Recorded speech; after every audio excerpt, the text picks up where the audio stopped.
Após o Senhor rejeitar Saul, no capítulo de número 16 ou 17, capítulo 16 do primeiro livro de Samuel, a Bíblia vai dizer que o Senhor dá uma ordem a Samuel para ir ungir um dos filhos de Jessé o belemita. Os irmãos conhecem a história. Depois que ele é ungido na presença dos seus irmãos, Davi não assumiu imediatamente o trono de Israel. Davi teve que passar por um processo muito grande na sua jornada, perseguições, porque diz a Bíblia que as mulheres cantavam que Davi havia matado 10 mil milhares de homens, e enquanto Saul havia matado somente 1000 homens. E a Bíblia diz que isso trouxe uma revolta ao coração de Saul. Logo primeira, como pode um homem guerreiro de batalha, um homem que era experiente em guerras como Saul, ver o povo ovacionando um menino jovem, um garoto? Logo eu vejo o apóstolo Paulo dizendo a Timóteo: Timóteo, ninguém despreze o dom que há em ti, ninguém rejeite pelo fato de você ser um menino, pelo fato, Timóteo, de você ser um obreiro novo. Ninguém despreze, aleluia, o dom que você recebeu por causa da sua mocidade. Davi então ele vai conquistar inimigo, porque Saul, logo que ele vence o gigante Golias, e ele recebe a sua esposa, a sua filha, a filha de Saul como sua esposa, tornando-se genro de Saul. E então Davi começa a ser perseguido por Saul. Os irmãos conhecem a história. 13 anos se passaram, Davi fugindo de Saul, porque Saul queria matá-lo. Mas a Bíblia diz que pelo menos 2 vezes Deus deu a oportunidade de Davi matar a Saul. E alguém disse a Davi: olha, Davi, agora o Senhor entregou a Saul nas tuas mãos. Mas as 2 vezes que Davi teve a oportunidade de matar a Saul, ele disse: eu não tocarei no ungido do Senhor. A Bíblia diz, irmãos, que Davi assume o trono depois da morte de Saul e de seu filho Jonatas. A Bíblia diz que ele assume o trono na região sul, em Hebrom. Ele governa 7 anos. Depois ele assume, aleluia, ele é ungido novamente e ele assume todo o reino de Israel. Quando ele assume todo o reino de Israel, diz a Bíblia que ainda faltava ele conquistar a cidade de Jerusalém. Quando ele conquistou a cidade de Jerusalém, o primeiro desejo de Davi ao conquistar Jerusalém e colocar o seu nome na cidade como a cidade do grande rei, era trazer a arca da aliança para dentro da cidade de Jerusalém. Os irmãos conhecem a história.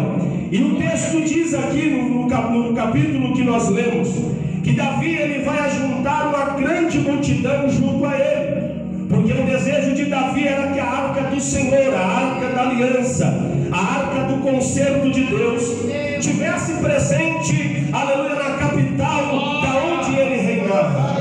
Davi queria que a presença de Deus estivesse perto dele, que a presença de Deus estivesse próximo de seu palácio. Davi queria que a presença de Deus estivesse ao seu lado. E a Bíblia diz que ele junta uma multidão de pessoas. O versículo 1 diz que ele escolheu 30 mil homens para que fosse até a casa de Abinadab para buscar a arca do Senhor.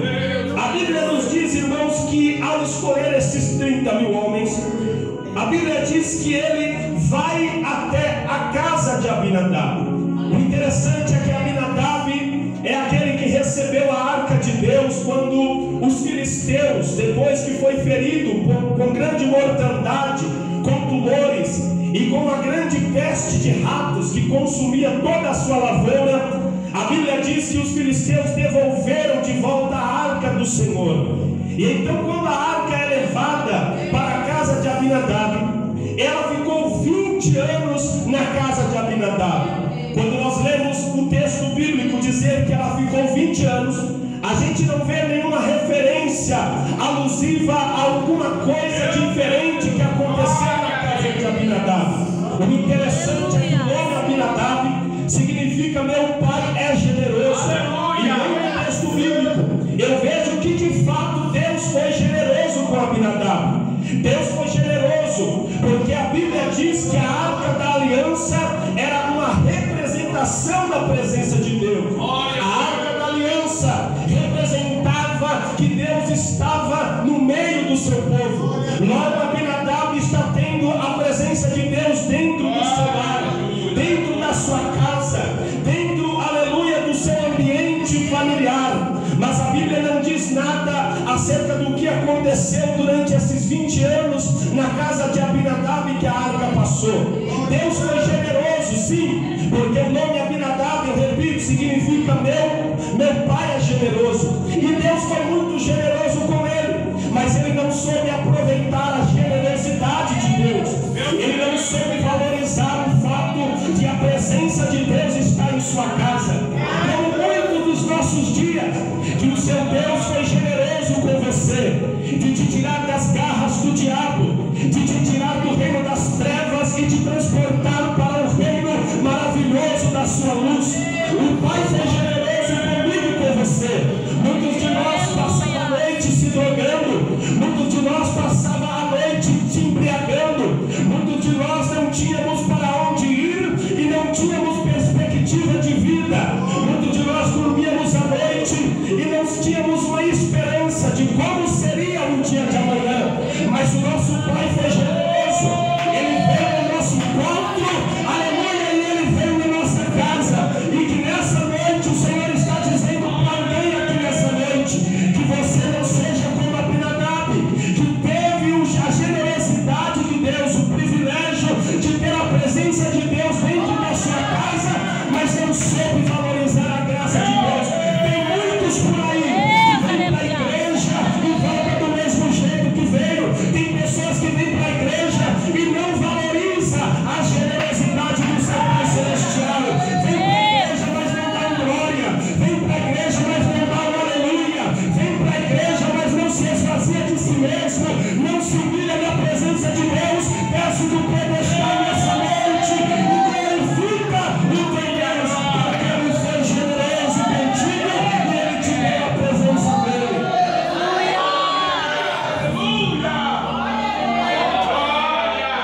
Abinadab foi presenteado, mas ele não valorizou a presença de Deus. Quando eles pegaram a arca, eu vou correr por causa do tempo. Meu Deus! O homem que o seu pai foi generoso, como aquele filho pródigo, que o pai havia lhe dado uma parte da sua herança e ele foi lá para o mundo, gastou tudo que tinha com as meretrizes. Quando ele volta, porque ele cai em si, diz a Bíblia que tornando em si, ele lembrou que os trabalhadores do pai tinham do melhor, ele voltou arrependido. Quando ele chega na casa do pai, o filho mais velho ficou com dor de cotovelo. Voltou do campo, viu a festa na casa da fazenda, os empregados festejando. O menino que estava numa situação deplorável agora estava bem vestido, se alimentando. E ele disse assim: eu estou contigo há tantos anos e nem um cabrito tu me deste para comer com os meus amigos. Aí o pai disse para o filho que estava dentro da casa, disse assim: meu filho, tu estás comigo há tantos anos, tudo que eu tenho que é meu é teu. Ou seja, o pai daquele moço era generoso. É ele que não sabia que tudo que tinha ali na fazenda era dele, bastava ele aproveitar. O Senhor está dizendo nessa noite: sabe por que você continua nessa vida mesquinha? Sabe por que você continua nesse caminho que você está fraco espiritualmente, sem a presença de Deus, não tem força para orar, não tem força para jejuar, não consegue ler a Bíblia? Sabe por quê? Porque você ainda não descobriu que o seu Pai é generoso contigo. E Ele está dizendo nessa noite: come, aleluia, porque eu nessa noite te dei. Abre bem a tua boca que eu te encherei. Glória a Deus! Saiu da casa de Abinadab, eles vão caminhando. A Bíblia diz que eles pegaram a arca na casa de Abinadab. Porém, Davi, ele teve uma boa intenção em tudo aquilo que ele fez aqui. Que diz a Bíblia que a multidão veio. A intenção de Davi era de fazer um culto. Porque veja, Davi convidou os músicos, Davi convidou os instrumentistas, os cantores, Davi convidou uma grande multidão. A intenção de Davi era fazer um culto quando pegasse a Arca da Aliança. Porém, Davi quis fazer uma inovação, porque ele, ao invés de seguir a prescrição da lei, obedecer o que estava escrito na lei que Deus havia dado a Moisés, que a arca era para ser carregada pelos filhos de Coate, ou seja, um dos 3 filhos do sacerdote Arão, porque Arão teve 3 filhos. Ele teve um filho chamado Gerson, Merari e Coate. Os coatitas, eles eram os levitas que seriam responsáveis para carregar todos os utensílios que havia dentro do tabernáculo: a pia de bronze, o altar de bronze, o altar de incenso, a mesa com os pães da preposição, carregar, aleluia, a arca da aliança e o véu que separava o santo lugar do santíssimo lugar. Os gersonitas, que eram os filhos de Gerson, e os meraritas, que eram os filhos de Merari, eles seriam encarregados de desmontar o tabernáculo e carregar o tabernáculo móvel pelo deserto. Mas eles não carregavam nos ombros, porque era muito peso, era muito pesado as cortinas, os varais, toda a armação do tabernáculo. Então Moisés deu autorização que eles carregassem aquilo em carros de bois. A Bíblia diz que Davi pega um carro novo. Veja que o texto faz referência dizendo que o carro não era velho, era novo. Só que tudo aqui começa errado. Por quê? Porque é um carro novo com bois. Aleluia, glória. Não eram levitas que estavam diante da arca, não eram os descendentes de Arão. A intenção era boa. O sentimento de Davi era um sentimento de prestar um culto para Deus. Porém, muitas das vezes as intenções que a gente tem no nosso coração nem sempre é o que Deus quer para nós, irmãos. Nem sempre aquilo que a gente acha ser certo é o que Deus pensa ser, o que Deus sabe que é certo. A Bíblia diz que Davi imitou a prática dos filisteus, porque se você ler em 1 Samuel capítulo 6, alguém abra a sua Bíblia aí, abre para mim, pastor, e leia em voz alta. Primeiro livro de Samuel capítulo 6. 1 Samuel, pastor, lê para nós bem alto, capítulo 6, e o versículo de número 7. Agora, pois, tomai e fazei-vos um carro novo, e tomai 2 vacas que criem, sobre as quais não tenha subido o jugo, e atai as vacas ao carro, e levai os seus bezerros, e após delas a casa. Davi viu que os filisteus tinham feito, porque os filisteus, quando Deus havia punido, lembra que os filisteus naquela batalha que Ofni e Finéias morre? Ofni e Finéias morreu, por que ele morreu? Porque o povo, irmãos, antes de entrar nesse assunto, a Bíblia diz que quando o povo vai guerrear contra os filisteus, diz que na guerra morreram 4.000 soldados. Então o povo voltou humilhado. Quando chegou dentro da sua terra, eles disseram assim: o Senhor nos entregou nas mãos dos filisteus. Vamos fazer o seguinte, vamos levar agora a arca da aliança conosco. Meu Deus. E eles levaram a arca, e a Bíblia diz que Ofni e Finéias estavam com a arca na mão. Porém Deus já tinha dito para Samuel no sonho que Deus iria sentenciar a casa de Eli, porque Eli havia passado a mão na cabeça de seus filhos, que havia se corrompido na porta do templo com as prostitutas, havia profanado o culto a Deus. Então Deus já tinha sentenciado. É por isso que quando você vai ver o sacerdote Eli repreendendo Ofni e Finéias e dizendo assim, que aquilo que ele estava fazendo não era do agrado de Deus, diz que os filhos Ofni e Finéias não deram ouvido ao seu pai, e o texto diz: porquanto o Senhor queria matá-los. Eles não deram ouvido à repreensão do seu pai, porque Deus queria matá-los.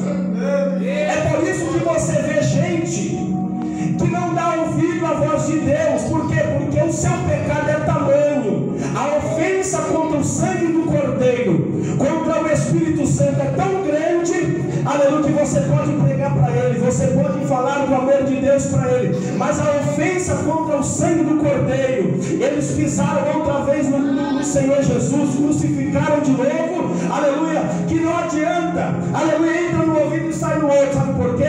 Porque Deus queria matá-los. Aí o Finéias morre na batalha. Agora na segunda vez, quando a Arca da Aliança já estava no meio do arraial, morreram 30 mil homens. Por que será? Porque eles usaram a presença de Deus como amuleto.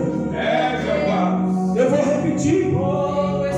Na primeira, quando a arca não estava, morreram 4 mil. Aí alguém teve a ideia, vamos fazer o seguinte: a arca de Deus esteve com a gente quando a gente derrubou as muralhas de Jericó. Meu Deus! A arca estava presente, porque quando a gente derrubou as muralhas, quando Josué atravessou o Jordão a pé seco, a arca estava com a gente também. Então, era tão costumeiro a presença de Deus no meio do povo, que o povo, irmão, parou de dar valor à presença de Deus. Agora a presença de Deus para Ofni e Finéias, a presença de Deus para os anciões de Israel, tornou-se um amuleto. Quando a presença de Deus se torna um amuleto, é comum você ir na casa de crente e ver a Bíblia aberta no Salmo 91. Quando você vê que a presença de Deus se tornou um amuleto, é quando você vai na casa do crente, a Bíblia está aberta no Salmo 91, dizendo que é para expulsar mal olhado. É o Salmo 23 dizendo que é para trazer prosperidade. É tomando Santa Ceia no culto da fé que o apóstolo fulano de tal vai fazer às 8 horas da noite. Aleluia, sabe por quê? Porque já está fazendo da presença de Deus um amuleto. E a presença de Deus, a arca de Deus, ela não foi feita para ser um amuleto na minha e na tua vida. A presença de Deus foi para a gente valorizar ela, amar ela, estar perto dela, abraçar ela, sentir ela, caminhar com ela, viver com ela, dormir com ela. Aleluia! Então nessa noite o Senhor está dizendo: não olhe para a minha presença como um simples amuleto na sua vida. Aleluia, Deus! É por isso que você vê crente por aí, irmão. Não é só aqui não, é em todo lugar. E eu me incluo nisso. Sabe por quê? Muitas das vezes a nossa vida é uma vida, irmão, totalmente, desculpa a expressão chula aqui, talvez para alguns soem como uma palavra forte, mas não é um palavrão. Aleluia, talvez para muitos aqui é uma vida desgraçada, que não tem graça, que não tem brilho, que não tem alegria. Você olha para a pessoa, o semblante dela é sempre descaído, está sempre triste, está sempre deprimido, está sempre aflito, está sempre, aleluia, oprimida pelo diabo. Por quê? Porque está levando a presença de Deus na sua vida como um amuleto. Mas saia nessa noite aqui da igreja dizendo assim: aleluia, lá na minha casa a presença de Deus vai ter um lugarzinho especial. Lá na minha casa, no meu quarto, a presença de Deus vai ter, aleluia, a primazia no meu lar, a primazia no meu casamento, a primazia, aleluia, do meu dia, a primazia dentro da minha casa será a arca de Deus, a presença de Deus. Eu não abro mão dessa presença, eu não largo mais essa presença, eu não saio de perto dessa presença.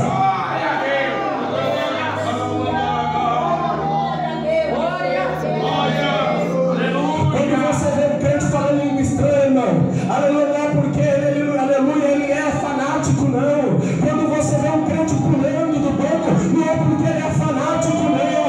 Quando você vê um crente profetizando, não é porque ele é fanático, não. É porque você, aleluia, crente cru, crente frio, crente gelado, crente que não tem nada com o céu, fica tendo a presença de Deus como amuleto na tua vida. Aqui, meus irmãos, é um lugar da gente valorizar a presença de Deus e dizer como Davi: eu me alegrei quando me convidaram para ir para a casa do Senhor. Vamos caminhar, porque a hora não espera a gente. Então Abinadab não valorizou a generosidade do pai e não prosperou. A Bíblia Abinadab não prosperou porque não valorizou, o pai foi generoso com ele. Sabe? E muitos de nós somos assim, irmão. A Bíblia diz: pedir, dar-se-vos-á, buscar e acharei, buscar e encontrarei, porque o que pede recebe, o que bate a porta se abre, o que busca encontra. Qual é o pai que um filho pedindo um peixe lhe dará uma serpente, ou um filho lhe pedindo um pão lhe dará uma pedra? Quanto mais vós, filhos dos homens, pedirem ao Pai o Espírito Santo. Aí a Bíblia diz que no meio do caminho, vamos correr porque o tempo não espera. No meio do caminho o povo vai festejando no carro de bois, e Deus lá do céu, do trono da glória dele, só observando. É como aquela cerimônia, irmãos, que muitos de nós fazemos na igreja. A gente enfeita a igreja, a gente arruma a igreja, a gente pinta a igreja com uma festividade. É as irmãs todas uniformizadas, as crianças, os obreiros com a barba feita, com o cabelo cortado. É os irmãos tudo bem requintados, irmãos. Uma recepção que dá inveja em muitos lugares, porém é só formalismo. Olha aí, Jeová. Só formalismo, porque o povo estava tocando os instrumentos, cantando, os bois estavam carregando a arca, mas Deus, irmãos, Ele não se deixa escarnecer. Aquilo que o homem semeia, Ele colhe. Deus não tem por inocente o culpado, Deus não tem o culpado por inocente. A balança de Deus é uma balança de precisão, não dá uma grama mais e uma grama menos. Aleluia. Deus não tem um homem errado por inocente. Aleluia. Por isso Deus olhou do céu e disse: eu vou acabar com a festa deles. Por quê? Porque a arca era para ser carregada pelos homens, os filhos de Coate, nos ombros. E o que era a arca? A arca nada mais era do que um caixote de madeira de 1,25 m de comprimento, 75 de largura e 75 de altura. A arca da aliança era coberta de ouro por dentro, puro por fora. A arca da aliança tinha dentro dela as tábuas da lei que Deus escreveu com os próprios dedos. Tinha o maná, o pote com o maná que caía do deserto, e tinha a vara de Arão que floresceu. Na arca também tinha 2 varais, e esses varais eram feitos de ouro, aonde os 4 levitas carregavam a arca, aleluia, adorando a Deus e salmodiando. Ele quis imitar os filisteus, como muitos de nós hoje queremos imitar o mundo. A Bíblia diz que quem ama o mundo é inimigo de Deus. A amizade do mundo é a inimizade contra Deus. E muitos da gente fazemos igual Davi. Davi quis impressionar. Vamos fazer o seguinte: eu achei legal a modinha, eu achei legal a inovação que os filisteus fizeram. Aí alguém perguntou para Davi: o que é, Davi? Qual é a inovação? A inovação é que os filisteus, quando devolveram a arca na casa de Abinadab, eles levaram a arca num carro novo de bois. Aí Davi disse: eu vou fazer o seguinte, eu amo tanto esse meu Deus que eu vou fazer a mesma coisa. Eu vou pegar 2 par de boi, vou colocar num carro novo e vou levar a arca de Deus para Jerusalém. Mas não era o que Deus queria. Aleluia. Vaca, boi, animal não carrega a presença de Deus. A presença de Deus é para ser carregada por mim, que é a imagem, que é a semelhança do Senhor. E a Bíblia diz que Deus acabou com a festa. Quando a arca, porque os bois tropeçaram, irmão, se tem uma coisa que boi, o que não pode participar do culto nosso é boi. Lembra do que Abraão fez? Quando Abraão chegou no pé do Monte Moriá, ele disse assim para os servos: fiquem aqui com o jumento. Eu vou repetir, você não pegou. Quando Deus disse para Abraão: vai até o Monte Moriá e oferece o teu filho em um dos montes que eu te mostrarei, caminhando 3 dias, Abraão chegou com Isaac, e Isaac perguntou: meu pai, é nesta montanha? Sim, meu pai. Sim, meu filho, vamos subir. E me disse para os 2 servos: fiquem aqui com o jumento, porque eu e o rapaz subiremos até lá, e havendo adorado, voltaremos outra vez a voz. Ou seja, Abraão estava dizendo: os jumentos vão ficar aqui, porque os jumentos não podem participar do culto, os jumentos não podem participar da comunhão com Deus. Irmão, eu digo uma coisa para você nessa noite: deixa os bois no lugar dele. Aleluia. Não é boi que foi escolhido por Deus para carregar a presença dele, mas foi você. Então valoriza a presença dele nessa noite. Aleluia. Aí Uzá, diz a Bíblia que ele não fez por mal. Eu entendo isso, eu acredito que Uzá não fez aquilo por mal. Mas a Bíblia diz que quando a arca ia cair, ele tocou na arca. O que diz aí o texto, pastor? Que ele tocou na arca e foi um ato de Se alguém tiver uma versão NVI, alguém tiver uma Bíblia da versão NVI, diz que foi por irreverência.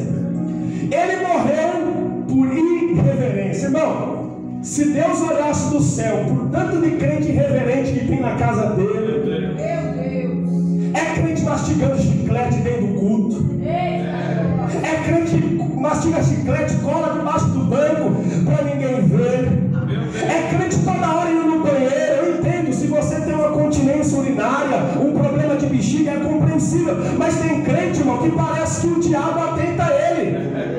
Dentro de casa ele não vai uma vez no banheiro, ele passa, irmão, o dia inteiro na televisão, não dobra o joelho. Agora quando vem para a igreja, irmão, parece que o capiroto, cabeça rachada, fica assim, atentando ele, mexendo na bexiga dele para ele ir no banheiro. Aleluia, tira a atenção dele para mastigar chiclete, para conversar com o irmão do lado.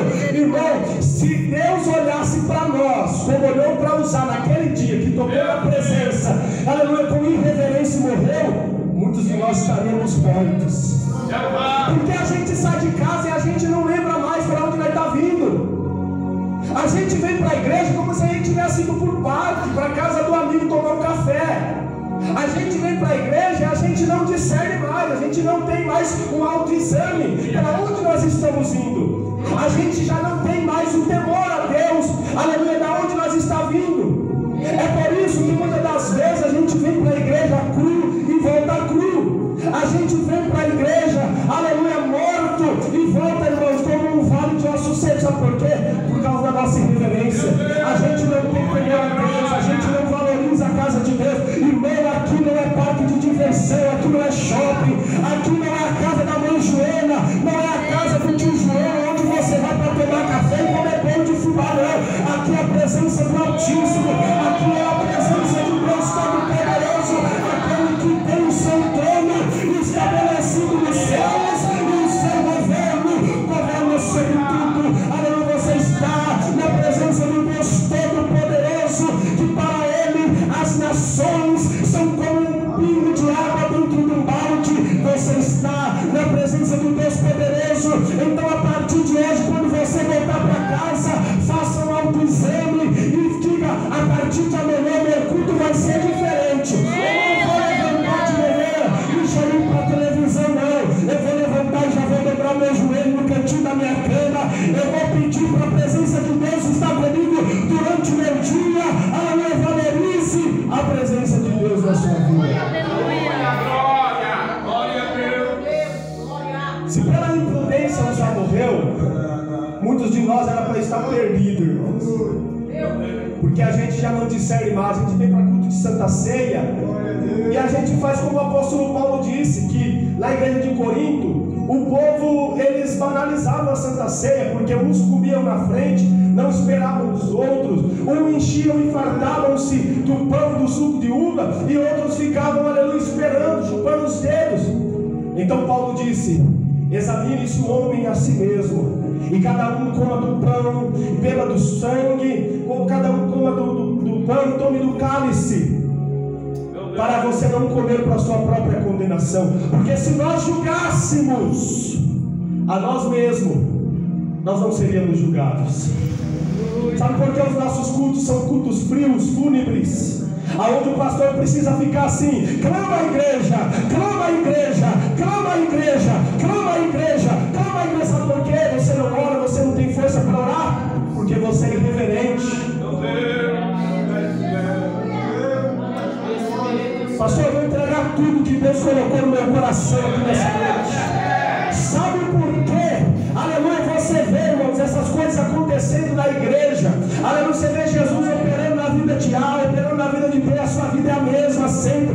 É 30 anos na igreja, mas é 30 anos sendo murmurador, é 30 anos sendo fofoqueiro, é 30 anos sendo mentiroso, sendo caluniador, levantando falso testemunho, comprando e não pagando, aleluia, vivendo uma vida torta e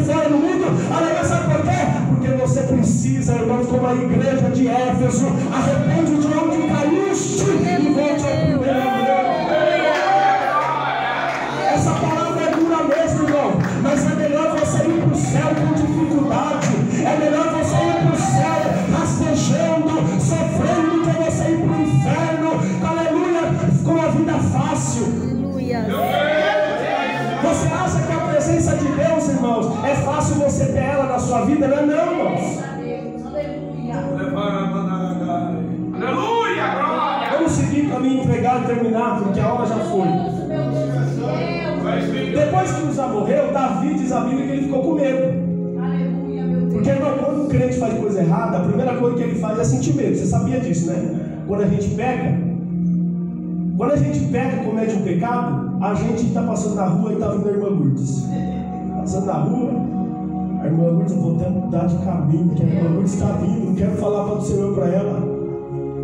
O pastor liga no WhatsApp, no telefone, sabe o que ele faz? Ele põe no modo avião. Por quê? Porque, irmãos, quando a gente comete algum erro, a tendência é a gente se esconder. Adão, aonde estás, Adão? Senhor, quando eu ouvi a tua voz, eu tive medo, e eu me escondi, porque eu estava nu. Aí o Senhor disse: mas Adão, quem te mostrou que você estava nu?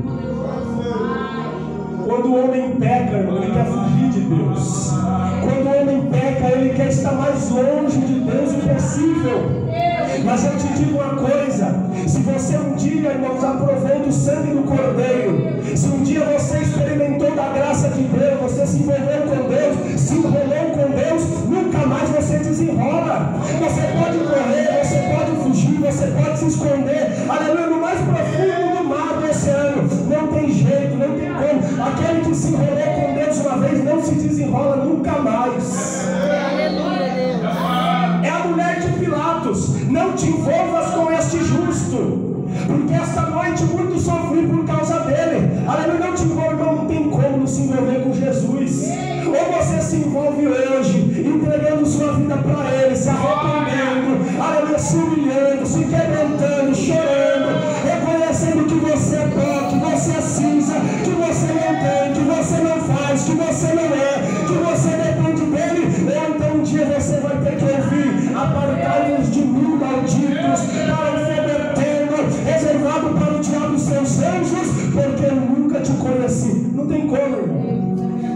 Vai encerrar.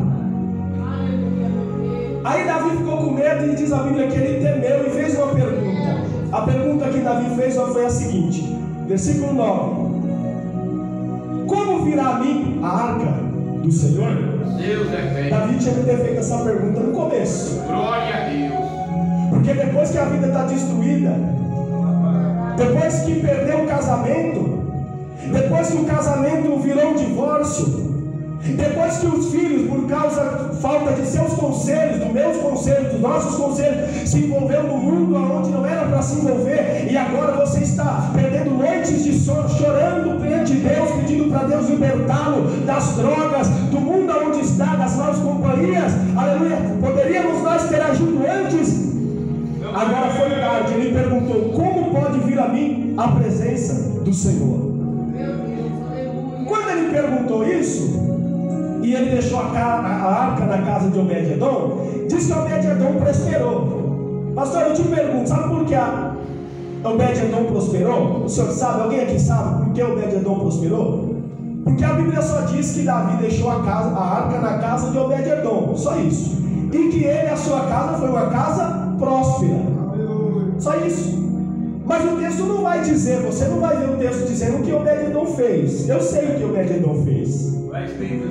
O nome Obed significa o que serve ou o que adora.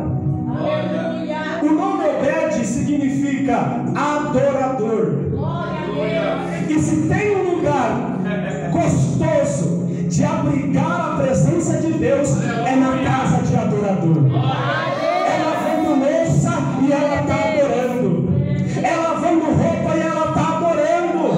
É um gás que está acabando. Se eu não tenho como comprar para cozinhar o arroz para os filhos, e ela adorando. Aleluia, a enfermidade que está inflamando no corpo, e ela está adorando.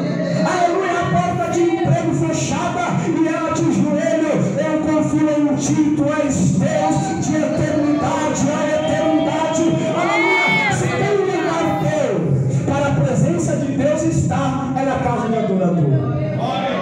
Agora eu não entendi, pastor, o porquê que Abinadab não prosperou, porque ele não era adorador. Meu Deus. Crente adorador não precisa de som para adorar. Crente adorador, ele não precisa, aleluia, estar com um terno, aleluia, de cetim brilhante. Ele não precisa estar com um sapato de couro de crocodilo no pé, não. Crente que sabe adorar, ele adora a Deus com a conta de luz cortada, a água cortada, aleluia, mas ele sabe adorar a Deus, sabe porque é adorador.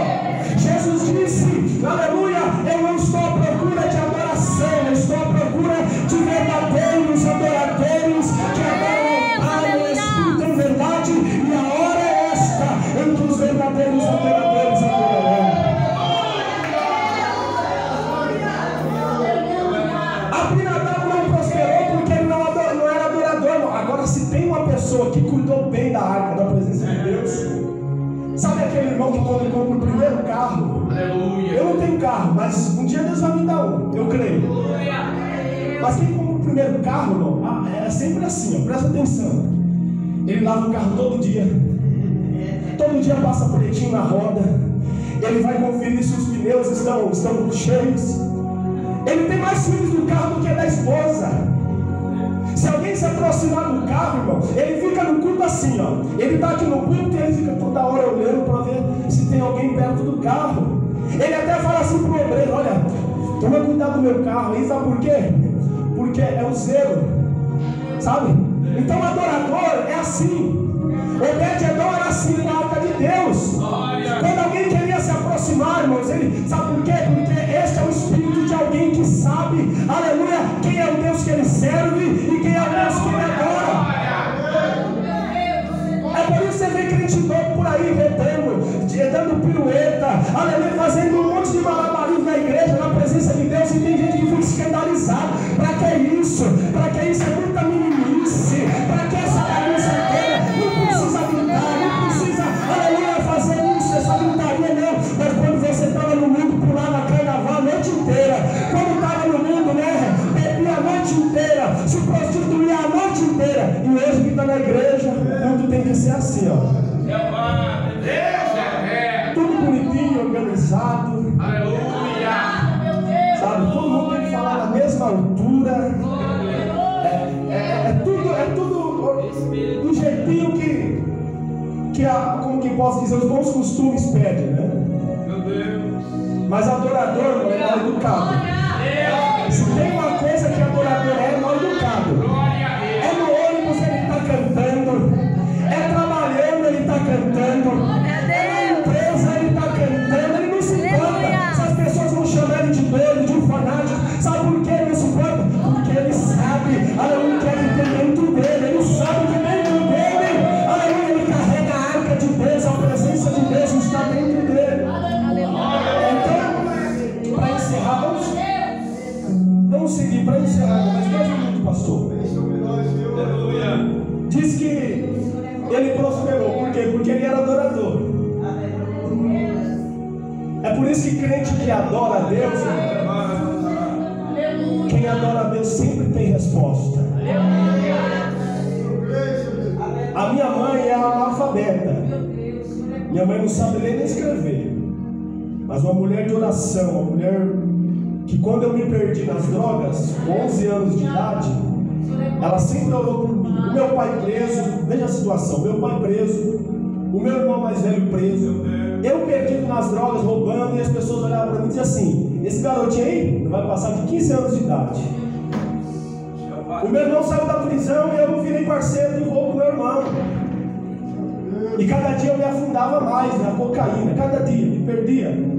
Estava me perdendo. Até um dia na casa da minha mãe foi uma irmã do círculo de oração da igreja Congregação Cristã. Ela nunca me viu na vida.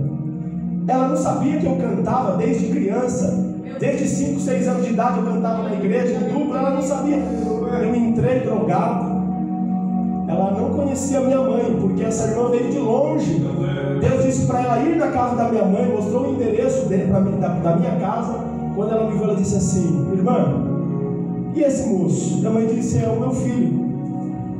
não te preocupes, porque o Senhor vai levantar esse rapaz para levar o nome dele na casa dele.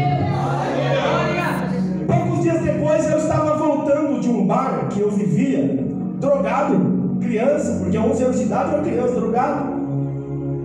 E de repente eu estou passando perto de uma igrejinha que ninguém dava valor para ela. Eu senti uma mão me empurrando para dentro da igreja. Era no dia do aniversário da minha mãe. E quem é que estava lá no culto? A minha mãe. Eu só me lembro que quando eu sentei, irmãos, naquela cadeira, a única coisa que eu me lembro foi na hora que eu levantei as mãos para o céu e entreguei a vida a Jesus. E eu me lembro que a minha mãe, ela sempre foi a mulher de orar. Minha mãe e meu pai ficou 4 anos presos, ela ficou 4 anos desempregada. Uma casa que meu pai tinha acabado de construir, dentro de casa não tinha mais um móvel sequer. Eu tinha que pedir na rua com a minha mãe para não passar fome. Tamanha foi a situação, mas eu lembro de um dia que a minha mãe estava cozinhando e acabou o gás. E aí ela ia preparar um mingau de fubá para mim e para minha irmã. Na hora que ela está começando a preparar, o gás acaba. E ela preocupada, porque e agora? Não tem com quem conseguir. Aí o Espírito de Deus disse para ela, assim, o Espírito dela disse assim, dentro do Espírito dela: ore, minha serva. Aí ela pensou que estava louca, mas orar? O Senhor disse outra vez: ore, minha serva. Aí ela dobrou o joelho e disse: Senhor, eu não tenho para onde ir, não tenho com quem conseguir. Estende as tuas mãos neste botijão de gás. Na hora o Senhor disse para ela: minha serva, risque o fósforo. A minha mãe riscou o fósforo e o gás durou, irmão, por incrível que pareça, durou quase um mês de novo. Porque o crente que ora, o crente que adora a Deus, ele não se desespera. Ele não vai reclamar dos problemas dele pro ímpio, não, irmão. Sabe para onde ele vai? Ele vai adorar o Senhor. Vamos ficar em pé.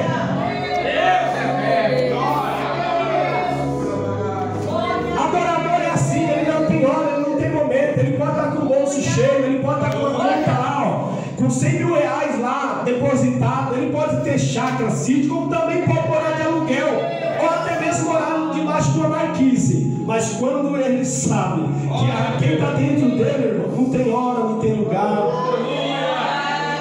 E aí, só para me devolver o microfone, Davi fez essa pergunta, né? Agora, pastor, só para encerrar, eu já devolvo o microfone. Irmãos, não murmure, amém? Passou alguns minutos, mas você está na presença da arca. Porque se a gente sair daqui, eu pergunto: quantos vão sair daqui e vão chegar em casa e vão orar 2 horas de joelho? Diga amém. Glória a Deus. Esse irmão está crente, hein? Você vai orar mesmo, irmão? Quem vai sair daqui e vai orar 2 horas de joelho quando chegar em casa? Saiu daqui, vai chegar e já vai dobrar o joelho no quarto. Quem? Diga amém. Glória a Deus. Então segura mais 5 minutinhos, amém? Pastor, leia aí, só para encerrar. 1 Crônicas, capítulo 15. E eu te garanto uma coisa: do jeito que você chegou aqui, você não vai voltar para sua casa. Glória a Deus. Porque o Senhor está dizendo para alguém aqui nessa noite que é adorador: se prepare, porque essa casa é da justiça e eu, Senhor, estou na frente dela. Se prepare, porque esta doença não é para a morte. Assim diz o